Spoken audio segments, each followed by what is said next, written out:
This is nitrified, not Netflix.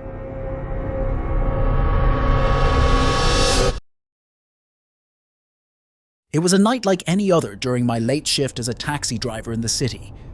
The streets were empty, and the silence was only broken by the occasional hum of a passing car. The city felt unusually quiet, almost too quiet.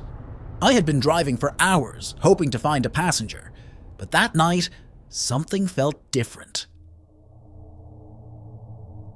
An eerie chill hung in the air. I noticed people standing by the roadside, but none of them raised a hand to flag my taxi.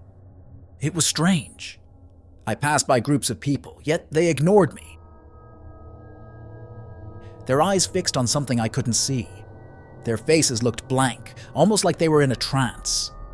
Twice I saw them wave down the empty cab trailing me. Puzzled, I wondered if my taxi light was broken.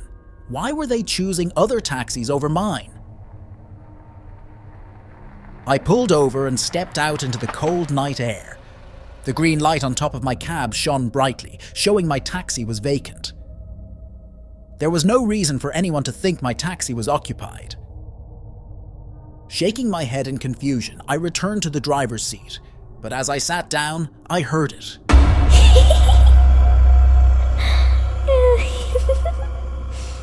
A soft, chilling laughter from the back seat. My heart raced, and a cold shiver ran down my spine. My eyes widened in fear. I slowly checked the rearview mirror, expecting to see someone, but the back seat was empty. I spun around, hoping to confront whatever was there, but the seat remained vacant. The laughter, though, still echoed in my ears, sending chills through me. My hand trembled as I gripped the steering wheel. In that moment, I understood. The reason no one had flagged me down was because they saw what I couldn't, a ghostly presence already occupying my taxi. The silence of the night felt heavy, and the city seemed more deserted than ever. As I drove off, the laughter faded, but the feeling of being watched stayed with me.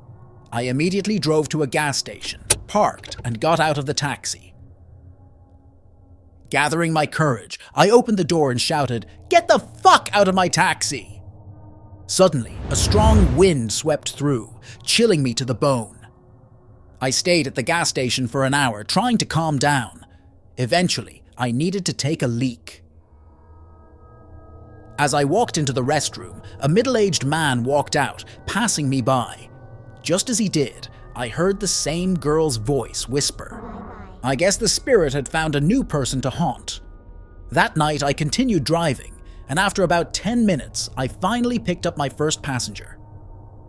As they settled into the back seat, I realized the unsettling presence was completely gone.